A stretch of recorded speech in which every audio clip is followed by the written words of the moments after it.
ধ্বংস করে এ যুবক, তোমার বিয়ে করতে ইচ্ছে করে তোমার পিতা মাতাকে জানিয়ে দাও।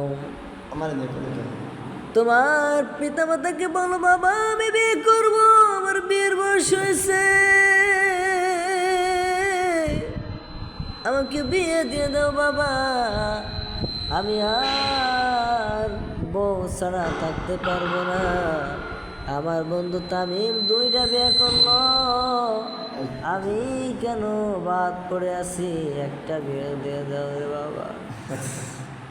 ও বাবা, আমার এত বড় খাট লাগবে না, এ যুবক তোকে বুদ্ধি দিয়ে দে, ওই খাটটাকে একটা কুড়াল দিয়ে 2 ভাগ করে ফেলবা। বাপ বলবে, মা বলবে, এ বাজান কি করিস বলে, বাবা আমি একা একা এত বড় খাট দিয়ে কি করব। তখন মা বাবা চিন্তা করবে আমার ছেলের বিয়ের বয়স হয়ে গেছে, ঠিক কিনা? এ আব্দুল্লাহ, তুমি বলে দাও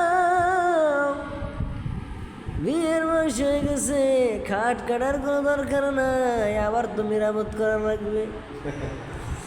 আবার মেরামত করতে গেলে যেই খরচ হবে ওই খরচ দিয়ে তুমি বউ ঘরে নিয়ে আসতে পারবা।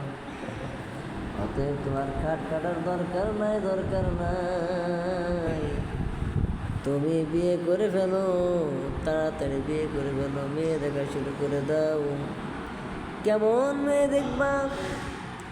বলে মাদ্রাসায় পড়ে এমন মেয়ে দেখো, আর যদি ডেটিং দিতে চাও তাহলে গেঞ্জি পরা, সেরা প্যান্ট পরা, হাফ প্যান্ট পরা মেয়ে দেখো, যে মেয়ে নিয়ে জীবনে কোনোদিন সুখী হতে পারবে না।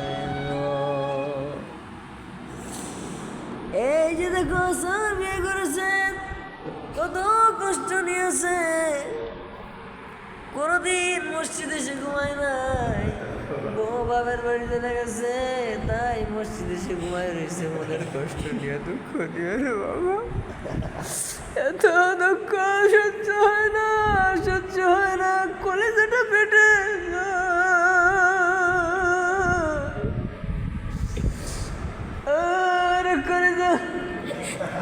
কলেজা পেটে যায়, এত কষ্ট নিয়ে শুয়ে আছে।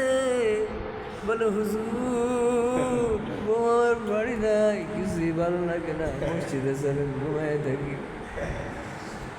দেখেন তাহলে কি বোঝা গেল, স্ত্রী আপন না, আপন হলো এই